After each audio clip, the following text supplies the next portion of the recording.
Shalom,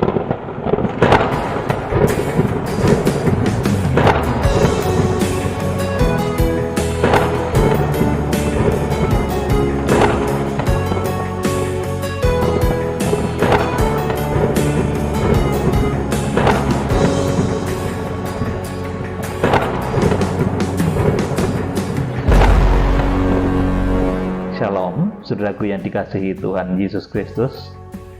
Tanggal 12 Februari 2023 dari kantor pusat ERMC, saya akan menyampaikan satu pengajaran firman Tuhan.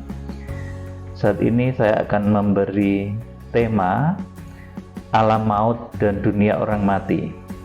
Saudara yang dikasihi Tuhan, di akhir zaman, di dalam perlombaan rohani, di dalam perjuangan rohani mengiring Tuhan, memang akan ada yang mampu meraih kemenangan hingga nanti diangkat hidup-hidup, harpazo.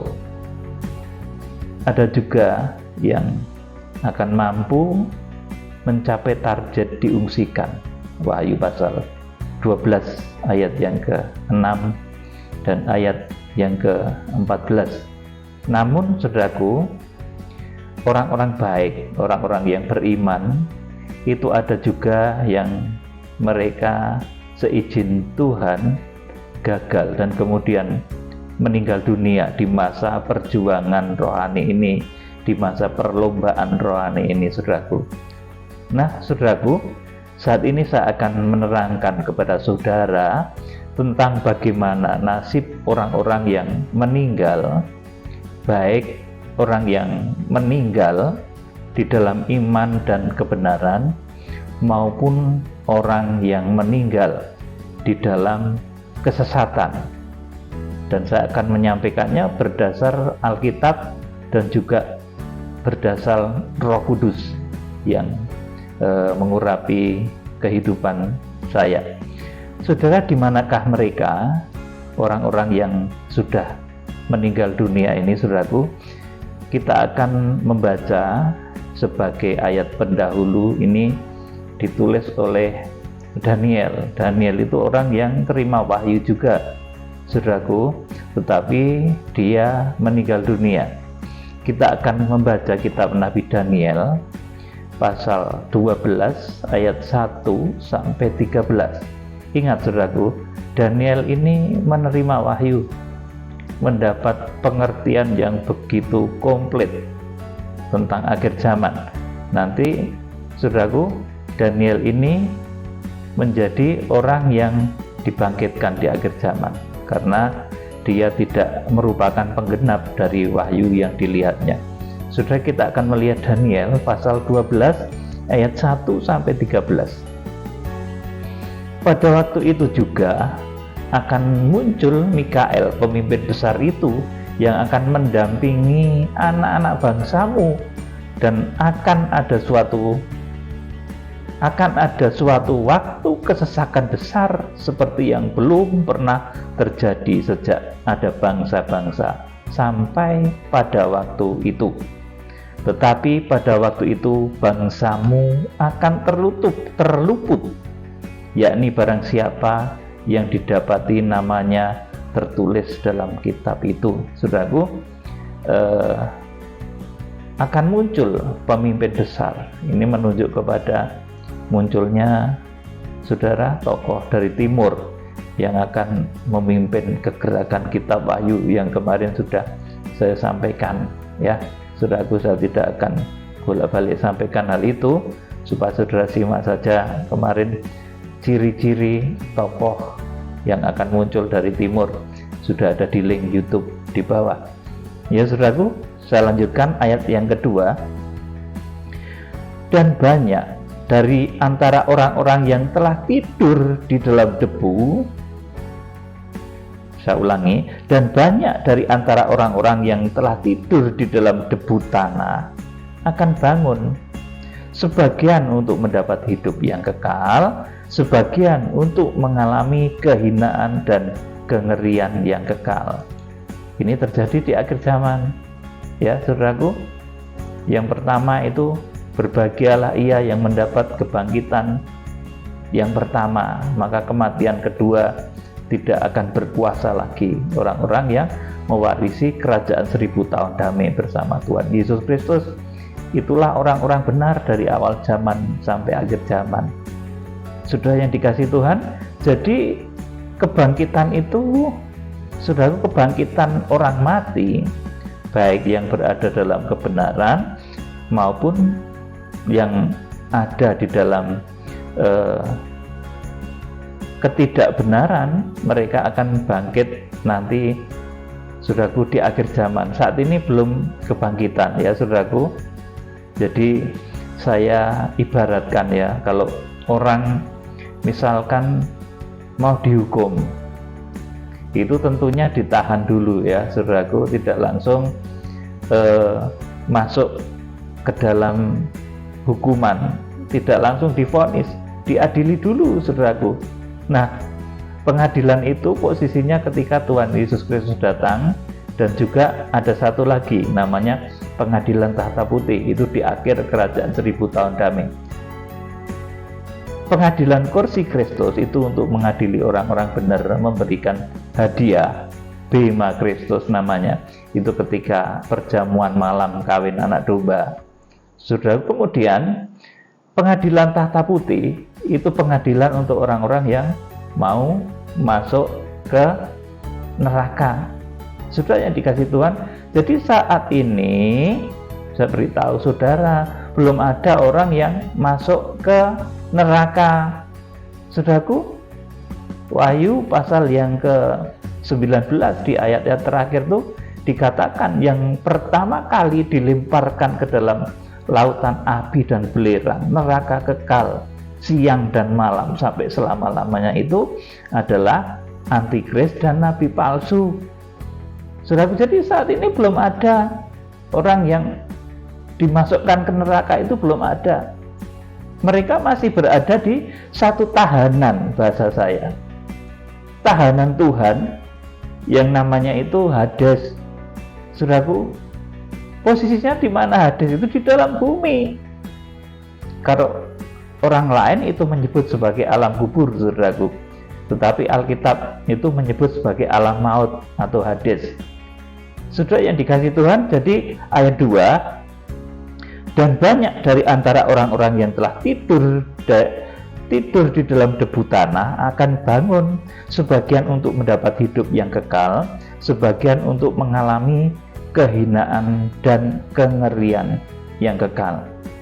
Saudaraku, nah saat ini itu belum, saudaraku, belum ada hari kebangkitan secara massal di seluruh penjuru bumi, itu belum ada.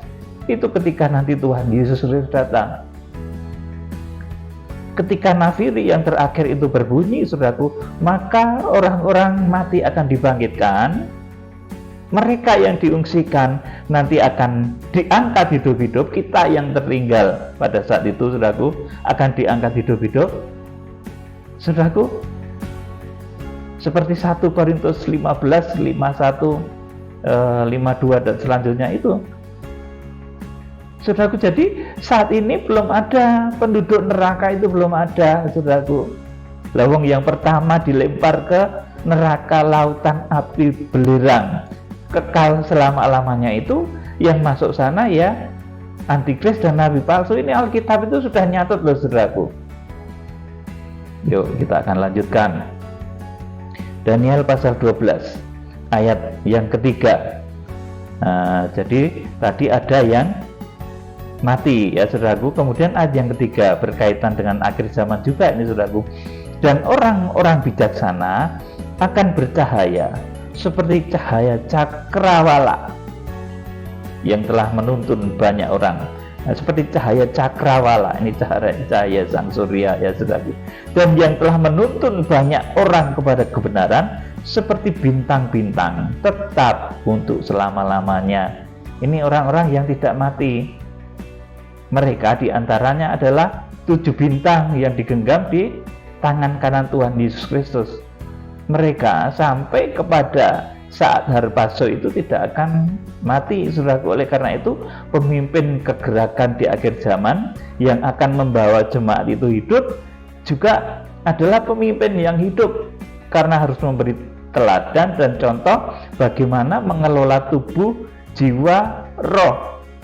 Saudaraku, sampai ketika Tuhan Yesus Kristus menggenapi Wahyu pasal 12 ayat yang kelima itu bisa harpazo, tidak mengalami kematian tubuh. Sampai saudaraku, kalau yang diungsikan itu nanti rapture ketika Tuhan Yesus Kristus datang bersama orang-orang kudusnya yang sudah harpazo tadi di Wahyu pasal yang ke-19 ayat 6 sampai ke-9.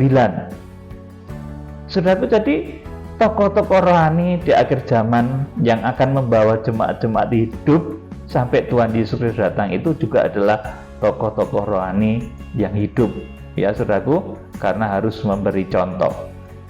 Namun saudaraku, nanti saya beritahu nasib atau kondisi orang-orang yang meninggal saat ini saudaraku, sebelum Wahyu pasal 12 ayat 5 digenapi, sebelum Wahyu pasal 19 ayat 6 sampai 9 itu digenapi, nanti orang-orang benar itu seperti apa, saudaraku, kita akan simak nanti, saudaraku.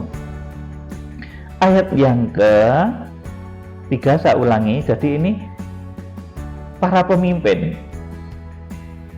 yang memimpin banyak orang itu, saudaraku, bisa harpazo di akhir zaman. Yang memimpin orang-orang jemaat-jemaat akhir zaman itu bisa hidup, menyambut Tuhan Yesus Kristus hidup-hidup. Itu juga tokoh yang hidup. Mereka dikatakan seperti bintang-bintang tetap untuk selama-lamanya. Ini yang akhirnya menunjuk kepada 7 bintang yang digenggam di tangan kanan Tuhan Yesus Kristus. Saudaraku, ayat 4. Nah, ini Daniel sendiri, saudaraku, kemudian. Tetapi engkau, Daniel, sembunyikanlah firman itu dan meteraikanlah kitab itu sampai pada akhir zaman. Banyak orang akan menyelidikinya dan pengetahuan akan bertambah. Kemudian aku, Daniel, melihat, maka tampaklah berdiri 2 orang lain, seorang di tepi sungai sebelah sini dan yang lain di tepi sungai yang sebelah sana. Dan yang seorang bertanya kepada yang berpakaian kain lenan yang ada di sebelah atas sungai itu, bilakah hal-hal yang ajaib ini akan berakhir? Ayat yang ke-7, lalu kudengar orang yang berpakaian kain lenan yang ada di sebelah air di atas sungai itu bersumpah demi Dia yang hidup kekal, sambil mengangkat tangan kanan dan tangan kirinya ke langit, 1 masa dan 2 masa dan setengah masa. Dan setelah berakhir kuasa perusak bangsa yang kudus itu, maka segala hal ini akan digenapi. Ayat yang ke-8, adapun aku memang kudengar hal itu tetapi tidak memahaminya. Lalu kutanya, Tuanku, apakah akhir dari segala hal ini? Ayat yang ke-9, tetapi ia menjawab, pergilah Daniel, sebab firman ini akan tinggal tersembunyi dan termeterai sampai akhir zaman. Banyak orang akan disucikan dan dimurnikan dan diuji, tetapi orang-orang fasik akan berlaku fasik. Tidak seorang pun daripada orang fasik itu akan memahaminya, tetapi orang-orang bijaksana akan memahaminya. Kitab Wahyu ini hanya difahami oleh orang-orang yang disucikan, yang dimurnikan, saudaraku. Jadi orang-orang yang masih berbelit-belit, dosanya tidak diperdamaikan, saudaraku, nggak bisa memahami kitab Wahyu. Saudaraku, nggak bisa menggenapi kitab Wahyu ini, saudaraku, menjadi penggenap kitab Wahyu. Orang yang menyembunyikan lipatan-lipatan dosa tidak bisa, saudaraku, menjadi pelaksana penggenap kitab Wahyu ataupun memahami kitab Wahyu. Tidak seorang pun daripada orang fasik itu akan memahaminya, tetapi orang-orang bijaksana akan memahaminya. Saudara, berulang saya sampaikan kepada saudara, saudara mengejar dunia ini, mungkin kenikmatan dunia, ada kekayaan, kesehatan, kemuliaan, jabatan. Itu nikmatnya sampai kapan, saudaraku? Itu nikmatnya seusia badan saudara. Itu dibatasi oleh maut. Tetapi kalau saudara itu mendekat kepada Tuhan, maka nikmatnya itu, saudaraku, tidak dibatasi oleh maut, kekal. Maka berulang saya sampaikan, kalau saudara ingin memahami kitab Wahyu, saudara akan menjadi penggenap dari kitab Wahyu. Saudara ingin harpaso diangkat hidup-hidup, saudara ingin diungsikan, kemudian nanti ketika Tuhan Yesus Kristus datang, sudah diangkat seperti nubuatan Raja Salomo. Apa yang itu yang naik dari padang belantara itu seperti gumpalan-gumpalan asap yang tersaput, saudaraku, menjadi penggenap-penggenap firman ini, saudara, maka harus disucikan dan dimurnikan. Jangan biarkan dosa itu bersemayam di dalam badan saudara. Saudara nggak akan bisa menjadi pelaksana dari kegerakan. Sekali lagi, saudaraku, saudara mencari kenikmatan dunia, kekayaan, kegantengan, kecantikan, saudaraku, saudara mencari jabatan, kemuliaan, supaya dihormati orang, itu nikmatnya seberapa? Ketika saudara sakit, saudara akan ngerti bahwa ternyata apa yang saudara kejar, saudara bangga-banggakan, kalau saudara memang memiliki hati yang sedemikian itu, saudaraku, itu ternyata yang saudara bangga-banggakan, saudara kejar-kejar itu ternyata sesuatu yang fana, yang tidak membawa saudara kepada kehidupan yang sesungguhnya, kenikmatan semu. Jadi saya berulang kali sampaikan pada saudara, kalau saudara ingin menjadi pelaku penggenap kitab Wahyu, maka kejarlah Tuhan dan kebenarannya. Saudaraku, jangan menjadi orang fasik. Saudara harus mau disucikan dan dimurnikan dan diuji. Karena orang fasik itu tidak seorang pun akan memahami kitab Wahyu. Ini sudah ditulis dalam Daniel pasal 12 ayat 10. Tetapi seorang pun dari orang fasik itu, saudaraku, tidak seorang pun dari orang fasik itu akan memahami rahasia akhir zaman. Tetapi orang-orang bijaksana akan memahaminya. Ayat 12. Ini rahasia dalam lagi nanti kalau saya ungkap, saudaraku. Sejak dihentikan korban sehari-hari dan ditegakkan dewa-dewa kekejian yang membinasakan itu, ada 1290 hari. Nah, ini beda, saudaraku. Padahal sejak zaman Antikris dimulai, sejak harpaso, orang-orang diangkat kepada Allah dan ke tahtanya yang mencapai ruang Maha Kudus. Sejak ada jemaat-jemaat yang diungsikan ke padang belantara pengungsian selama 1260 hari, itu, saudaraku, sejak Wahyu pasal 12 ayat yang kelima, ayat yang ke-6, ayat yang ke-14, Wahyu pasal 12 ayat yang ke-17 sekalipun, sejak ada orang-orang yang tertinggal, sejak dinyatakan mulai masa Antikris, itu Alkitab mengatakan waktunya 1260 hari. Tetapi di Daniel pasal 12 ayat 11 ini dikatakan sejak dihentikan korban sehari-hari. Ini pelaksanaannya kapan, saudaraku? Itu Wahyu pasal 11 menuliskannya, saudaraku. Mezbah korban bakaran itu akan diangkat ketika nanti zaman Antikris yang lamanya 42 bulan atau 1260 hari.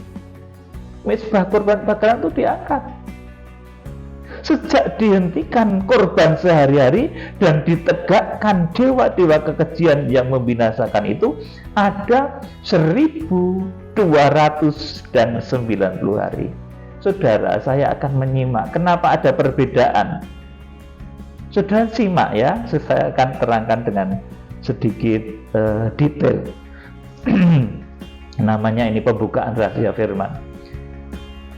Jadi sejak diungsikan sampai Tuhan Yesus Kristus datang, itu ada waktu 1260 hari. Sejak hari Paso sampai dengan nanti kegenapan bahwa Tuhan datang bersama beribu-ribu orang kudusnya. Itu Wahyu pasal 19.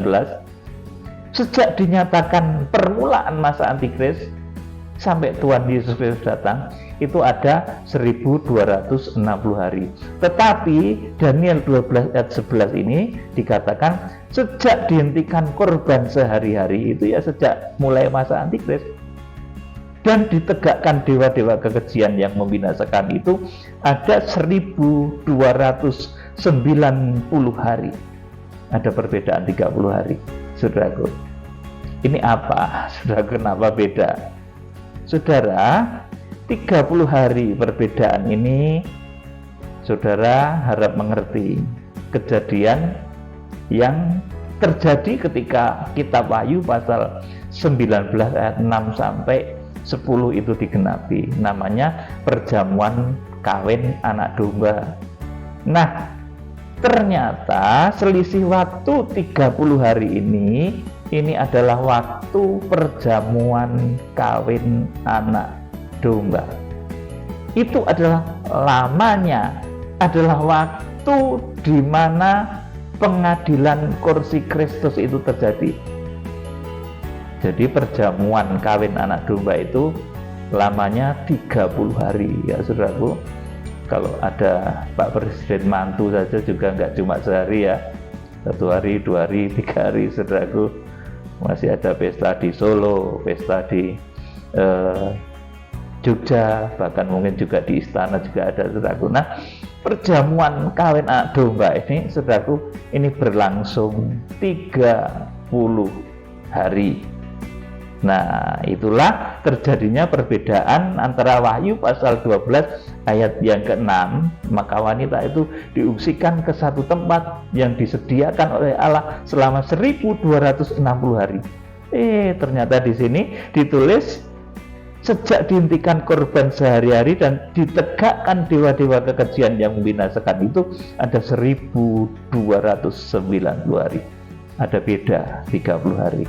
Itulah lama perjamuan kawin anak domba. Itulah lama Tuhan mengadakan satu acara yang namanya itu Bema Kristus, pengadilan kursi Kristus. Ditentukan pada saat itu siapa mempelainya, ruang Maha Kudusnya itu sopo wae gitu. Pada saat itu ditentukan yang menempati ruang kudus itu siapa saja. Dan pada saat itu pula ditentukan siapa yang berada di pelataran. Jadi beda 30 hari itu adalah masa atau waktu atau lamanya masa perjamuan kawin anak domba. Nah, perjamuan kawin anak domba itu bahasa untuk pengadilan kursi Kristus. Jadi lamanya pengadilan kursi Kristus itu adalah 30 hari.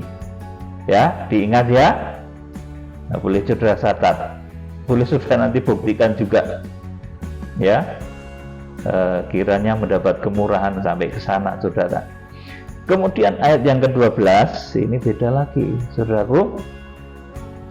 Berbahagialah orang yang tetap menanti-nanti dan mencapai 1335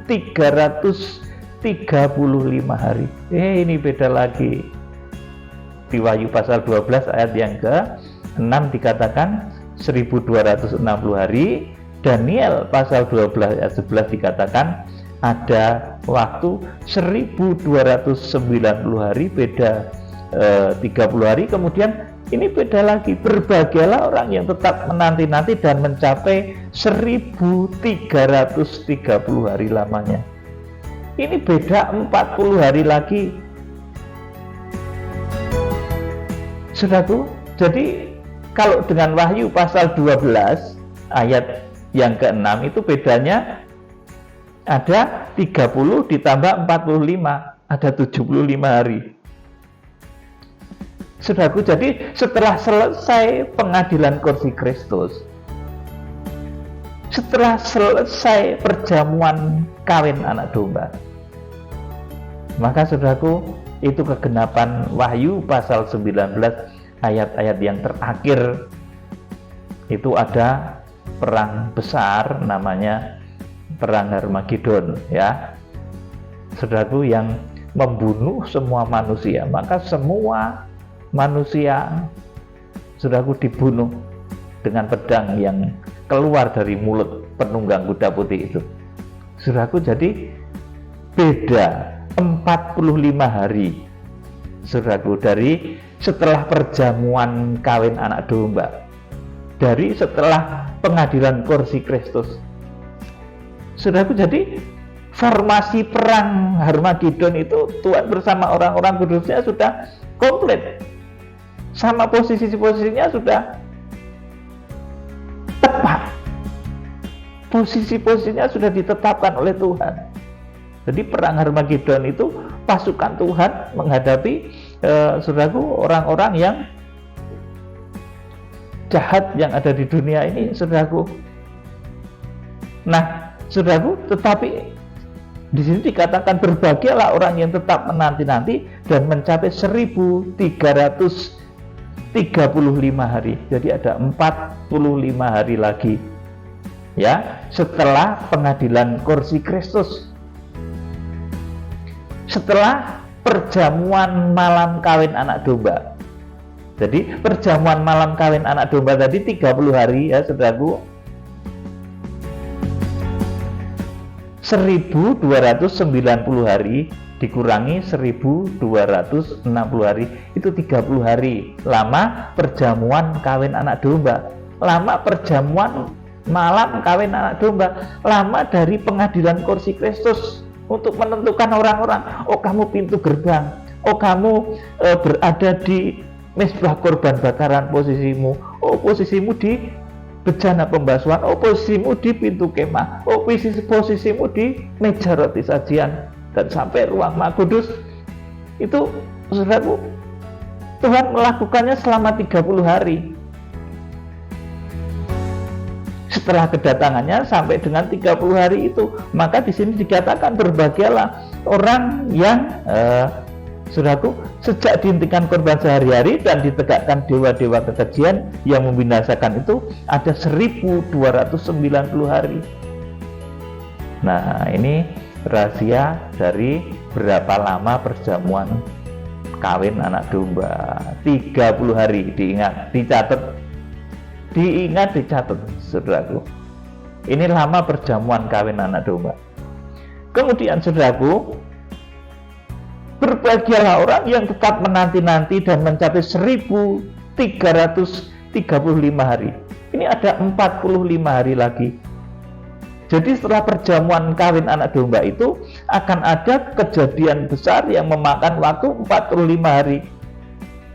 Itulah perang penghabisan. Saudaraku, perang Harmagedon yang nanti akan membunuh semua manusia. Kalau sudah membaca di dalam kitab Wahyu pasal 19 ayat terakhir itu, semua dibunuh, semua manusia dibunuh, saudara, nggak ada yang disisakan. Kalau perang nuklir biasa itu bisa ada sisa, saudara, tapi ini perangnya Tuhan. Manusia bersembunyi di bunker manapun tetap akan dibunuh oleh pedang, itu artinya kuasa yang keluar dari mulut penunggang kuda itu. Saudaraku, jadi perang Harmagedon, perang dunia yang kelima, saudaraku, itu nanti lamanya adalah 45 hari saja. Itu penyudah, entek-entekan, habis nanti semua manusia, nggak ada yang tersisa. Dan setelah itu nanti kemudian, maka saudaraku, kerajaan 1000 tahun damai itu semuanya tubuh kebangkitan dari orang-orang benar.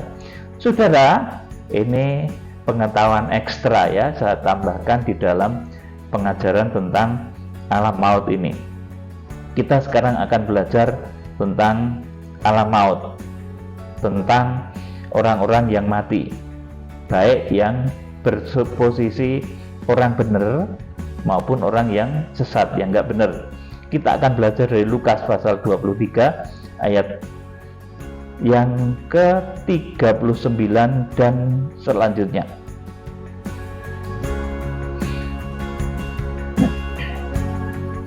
Lukas pasal 23 ayat 39 dan selanjutnya, ini cerita tentang penjahat yang di sebelah Tuhan Yesus Kristus.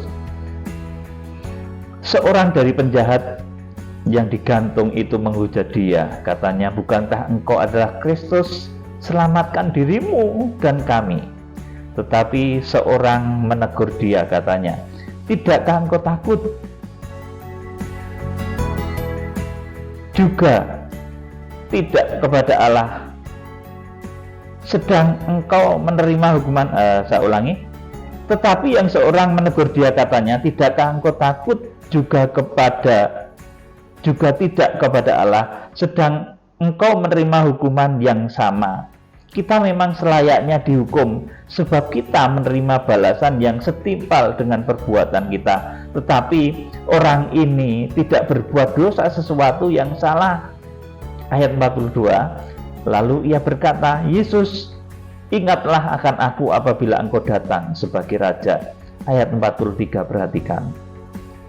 Kata Yesus kepadanya, "Aku berkata kepadamu, sesungguhnya hari ini juga engkau akan bersama-sama dengan aku di dalam Firdaus."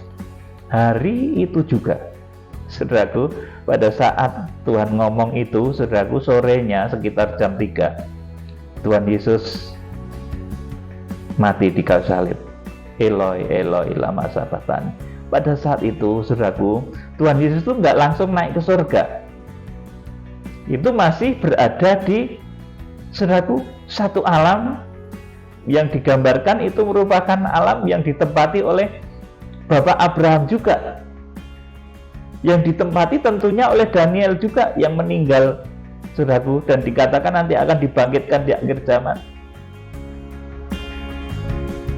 Itu alam yang disebut Tuhan Yesus di ayat ini, bahwa kata Yesus kepadanya, "Aku berkata kepadamu, sesungguhnya hari ini juga engkau akan bersama-sama dengan aku di dalam Firdaus." Saudaraku, jadi orang mati yang di dalam kebenaran itu berada dulu di satu tempat yang namanya Firdaus atau paradise, surga kecil ya, saudaraku. Nggak langsung masuk Yerusalem baru. Yerusalem baru belum diturunkan dari langit, turunnya nanti di Wahyu pasal yang ke-21. Jadi orang-orang mati di dalam kebenaran itu masih berada di Firdaus atau paradise, saudaraku. Satu jalur, tapi ada sekat pemisahnya antara paradise itu dengan Hades ya, saudaraku. Yang Hades itu nanti ditempati oleh orang-orang yang sesat. Nanti kita akan membaca di Injil Lukas pasal yang ke-16.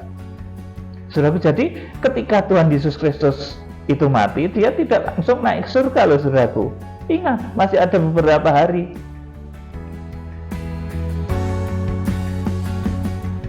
Mati pada hari dikatakan hari Jumat ya, Jumat jam 3, kemudian bangkit Minggu pagi subuh. Jadi masih ada beberapa saat dia berada di namanya Firdaus. Tuhan katakan, saat ini juga engkau akan bersama-sama dengan aku di Firdaus. Itu belum di surga. Tuhan belum dibangkitkan naik ke surga. Belum, saudaraku. Itu berada di satu tempat yang satu jalur dengan Daniel, satu jalur dengan Abraham, Bapak Abraham, satu jalur dengan Lazarus yang ada di pangkuan Abraham itu.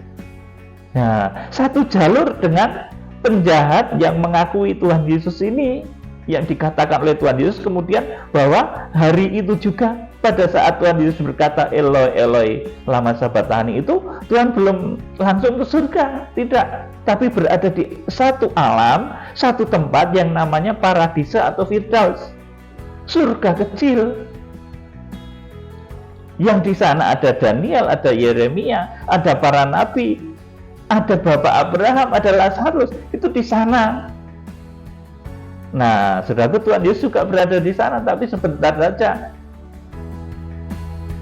Kemudian nanti saudaraku dibangkitkan dan akhirnya 40 hari kemudian naik ke surga.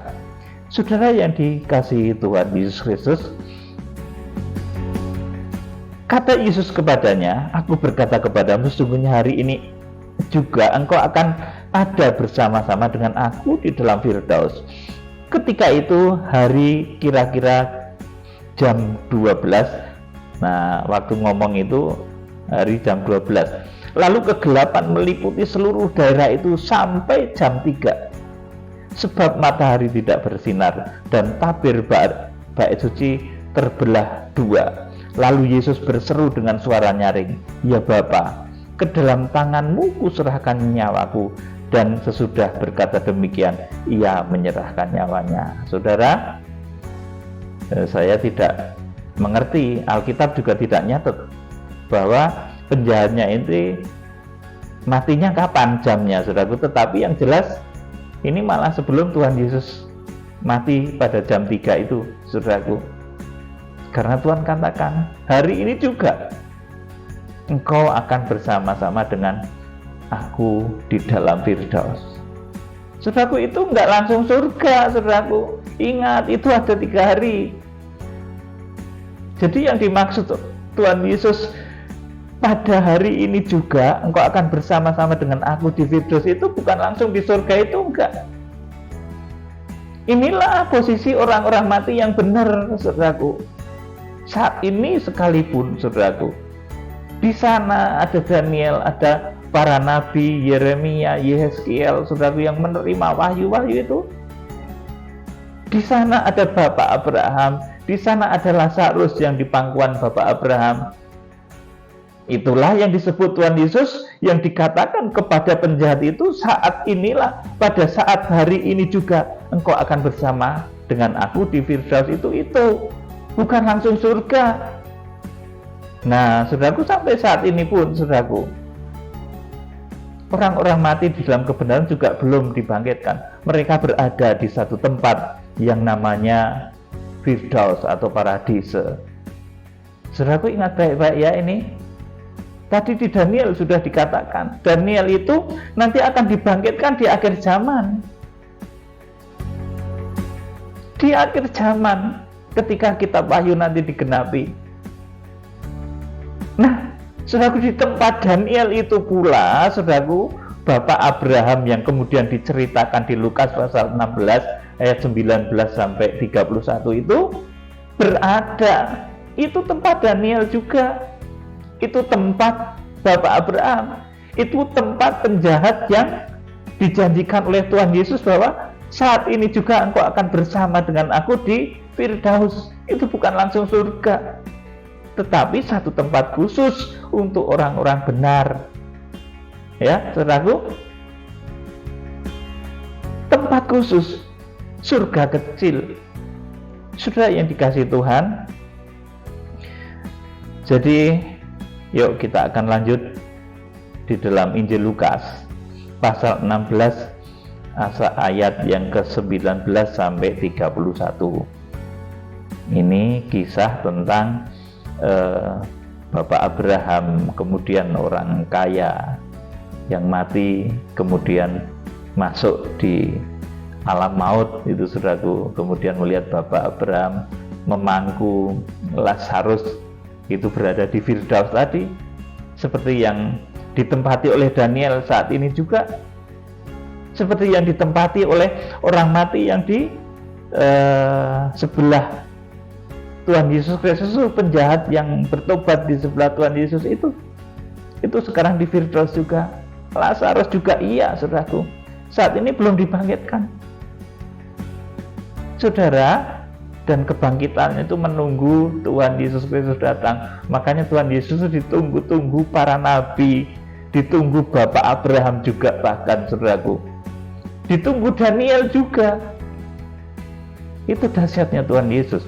Lukas pasal 16 ayat 19 sampai 31. Ada seorang kaya yang selalu berpakaian jubah ungu dan kain halus, dan setiap hari ia bersukaria dalam kemewahan.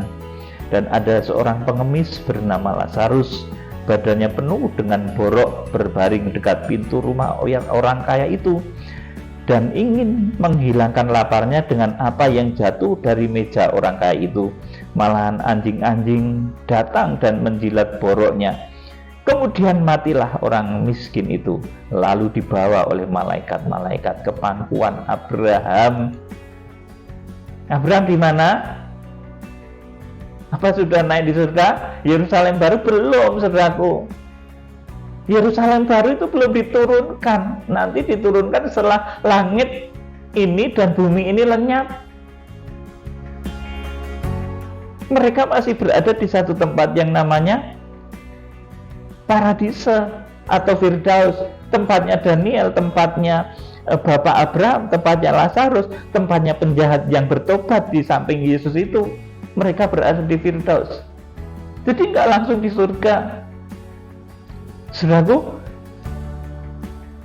kemudian matilah orang miskin itu, lalu dibawa oleh malaikat-malaikat ke pangkuan Abraham. Kemudian ayat 23, orang kaya itu juga mati lalu dikubur, dan sementara ia menderita sengsara di alam maut, ia memandang ke atas dan dari jauh dilihatnya Abraham dan Lazarus duduk di pangkuannya. Saudara, orang kaya itu juga mati lalu dikubur, dan sementara ia menderita sengsara di alam maut. Alam maut itu disebut juga Hades, ya. Saudaraku, disebut juga Seoul kalau dulunya. Seoul, bukan Seoul, ya. Seoul Korea Selatan. Seoul, saudaraku, kalau di perjanjian lama. Saudara, sering juga disebut sebagai Thanatos. Saudaraku, maut, alam maut, kerajaan maut itu. Saudara, orang kaya itu mati lalu dikubur, sementara ia menderita dan sengsara di alam maut, di Hades. Saudaraku, ini belum dibangkitkan juga. Ia memandang ke atas dan dari jauh dilihatnya Abraham dan Lazarus duduk di pangkuannya. Jadi ada dua jalur, ya saudaraku. Satu jalur orang benar, ini namanya, saudaraku, Paradise atau Firdaus. Kemudian satu jalur orang-orang yang sesat, yang mati dalam kesesatan, itu namanya alam maut atau Hades. Saudaraku, jadi ada dua jalur, ya saudaraku. Di dunia bawah tanah kita ini, saudaraku, di bumi, di alam kubur ini, saudaraku, kalau orang lain katakan seperti itu. Jadi letaknya Hades itu di mana, saudaraku? Di bumi, saudaraku, di bawah bumi. Saudaraku, ada dua jalur. Yang satu itu, saudaraku, surga kecil yang disebut juga Paradise. Di sana ditempati para nabi, ada Daniel yang menerima tentang wahyu akhir zaman ini juga. Ada Yeskiel, ada para nabi, ada Bapak Abraham, ada Lazarus, ada penjahat yang dijanjikan oleh Tuhan Yesus bahwa pada saat Tuhan Yesus mati, pada hari itu juga penjahat itu masuk Firdaus. Saudaraku, itu belum di surga, saudaraku, tetapi masih satu jalur. Mereka menunggu dibangkitkan. Mereka berada dalam satu jalur, saudaraku, di bawah, saudaraku, di bawah bumi. Itulah sebabnya di dalam Wahyu pasal 5, maka tidak ada baik yang di langit atau di bumi atau yang di bawah bumi yang bisa memahami gulungan, membuka gulungan kitab dan membuka meterai-meterainya. Itu seperti itu alam di bawah bumi. Saudara yang dikasihi Tuhan Yesus Kristus, saya ulangi lagi. Kemudian matilah orang miskin itu, lalu dibawa oleh malaikat-malaikat ke pangkuan Abraham. Orang kaya itu juga mati lalu dikubur, dan sementara ia menderita sengsara di alam maut, ia memandang ke atas dan dari jauh dilihatnya Abraham dan Lazarus duduk di pangkuannya. Amin, saudaraku. Jadi di bawah bumi ini, saudaraku, ada namanya alam maut, saudaraku. Kemudian ada yang untuk orang benar, itu yang disebut juga Paradise, surga kecil, saudaraku. Saudara, kalau ada hamba Tuhan yang pernah berkata, dibawa ke alam maut, ditunjukkan di sana iblis itu masih merajalela, masih berkuasa, itu benar saudaraku. Mereka mengintimidasi orang-orang yang berada di Hades itu benar. Di sini kesaksian Pastor Philip Mantova saya konfirmasi itu benar saudaraku. Beliau dibawa ke Hades, ya saudaraku, bukan neraka, tapi itu neraka itu belum ada yang nempatin. Philip Mantova juga bilang bahwa ada satu api yang menyala-nyala di sana, belum ada yang masuk, itulah neraka kekal nanti saudaraku. Jadi dibawa ke Hades, ya saudaraku. Di sana memang di alam maut itu iblis atau maut itu berkuasa saudaraku, tapi itu semua juga di bawah kendali Tuhan Yesus Kristus yang di dalam Wahyu pasal 1 ayat 16, 17, 18, Tuhan Yesus itu memegang segala kunci maut dan kunci kerajaan maut. Tuhan Yesus memegang kunci Hades dan Thanatos. Sudah, oleh karena itu salah satu tokoh di akhir zaman, penunggang kuda kelabu, itu nanti dipinjemi saudaraku kunci Hades dan Thanatos itu, sampai dia bisa menggerakkan kekuatan Hades dan Thanatos, kekuatan dari alam maut ini untuk menciptakan satu kengerian di bumi yang mengakibatkan nanti bumi itu dilanda perang dunia yang ketiga yang memakan korban 1/4 penduduk bumi. Wahyu pasal 6 ayat yang ke-7 sampai ke-8. Ya saudaraku, jadi tokoh akhir zaman ini saudaraku, penunggang kuda kelabu, itu dipinjemi oleh Tuhan kunci saudaraku, kunci alam maut dan kerajaan maut, sehingga dia bisa menggerakkan itu saudaraku, dan itu nanti menimbulkan bencana besar yang disebut manusia sebagai perang dunia yang ketiga, karena nanti akan memakan korban 1/4 penduduk bumi. Wahyu pasal 6 ayat yang ke-7 sampai ke-8. Saya lanjutkan tentang alam maut ini saudaraku. Lalu ia berseru, katanya, Bapak Abraham, kasihanilah aku, suruhlah Lazarus supaya ia mencelupkan ujung jarinya ke dalam air dan menyejukkan lidahku, sebab aku sangat kesakitan dalam nyala api ini. Nyala api Hades saudaraku. Di sana iblis masih berkuasa, tetapi dia tidak bisa mengintimidasi orang benar saudaraku. Makanya saya konfirmasi itu betul kesaksian Philip Mantova, Pastor Philip Mantova tentang alam maut itu saudaraku. Dia tidak bisa mengintimidasi orang benar, tetapi orang-orang yang salah, orang-orang berdosa, itu bisa diintimidasi sampai ketakutan seperti orang kaya yang mati di Lukas pasal 16 ini saudaraku. Ayat 24 saya ulangi. Lalu ia berseru, katanya, Bapak Abraham, kasihanilah aku, suruhlah Lazarus supaya ia mencelupkan ujung jarinya ke dalam air dan menyejukkan lidahku, sebab aku sangat kesakitan dalam nyala api ini. Ayat yang ke-25. Tetapi Abraham berkata, ingat, anak, ingatlah bahwa engkau telah menerima segala yang baik sewaktu hidupmu, sedangkan Lazarus segala yang buruk. Sekarang ia mendapat hiburan dan engkau sangat menderita.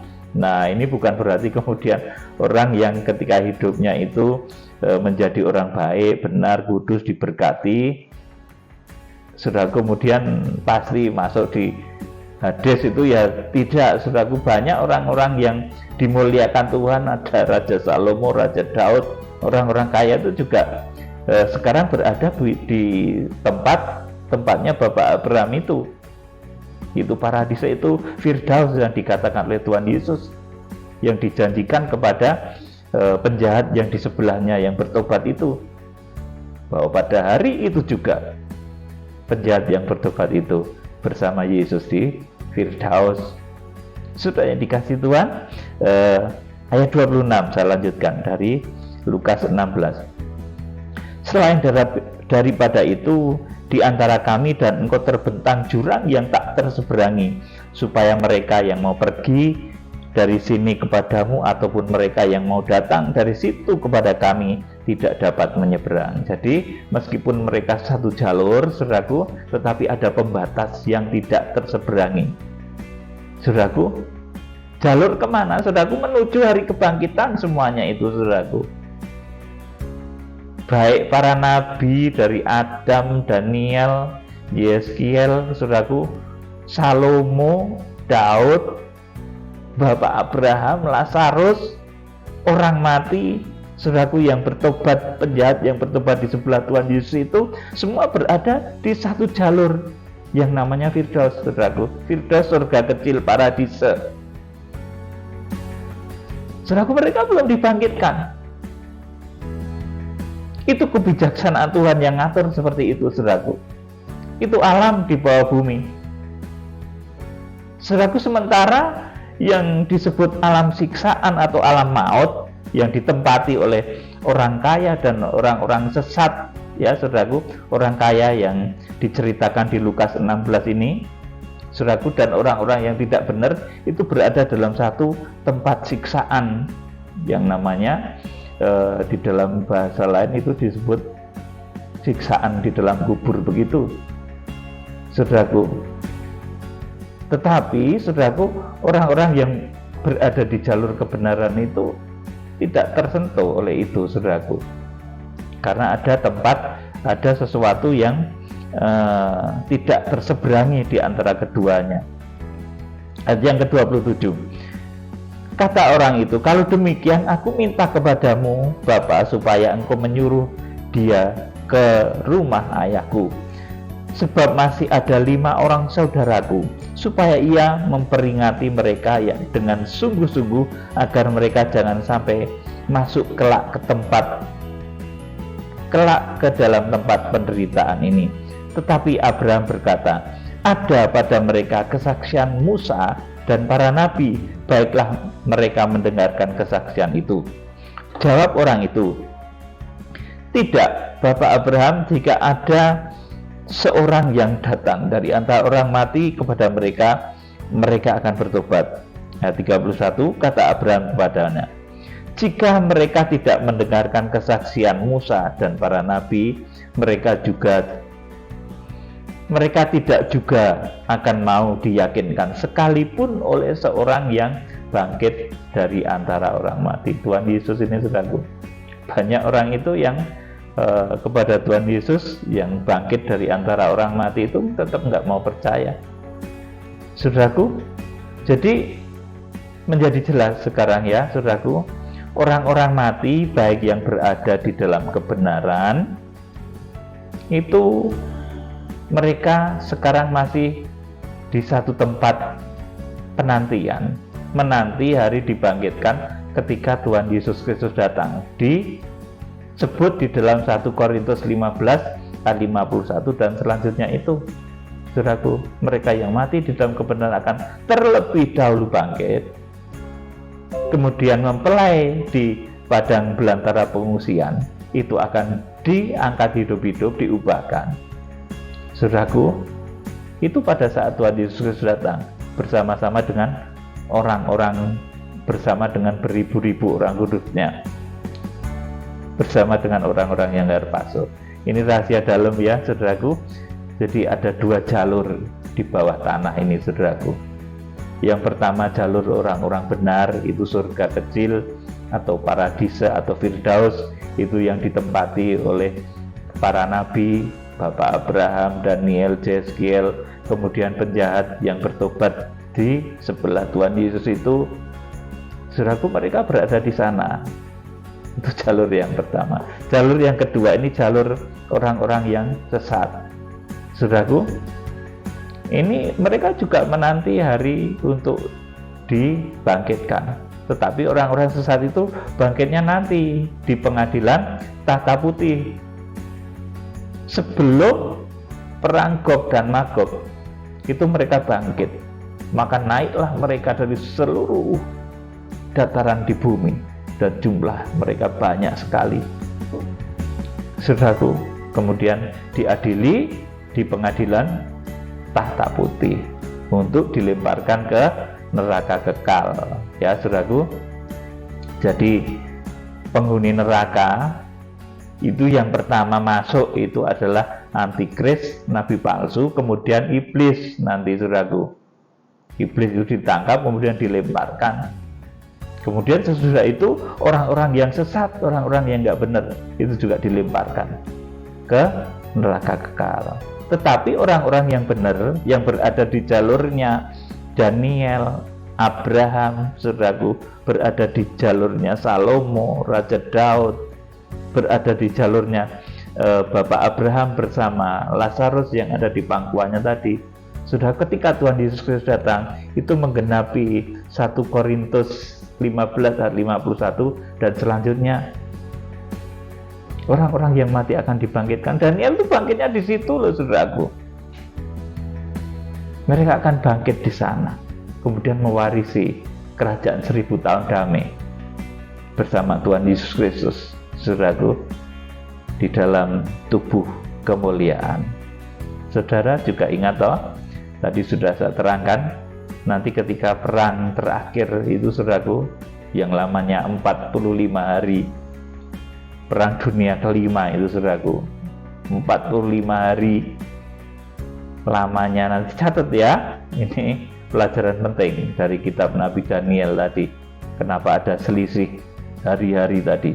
Saudaraku, 45 hari perang dunia yang terakhir itu nanti.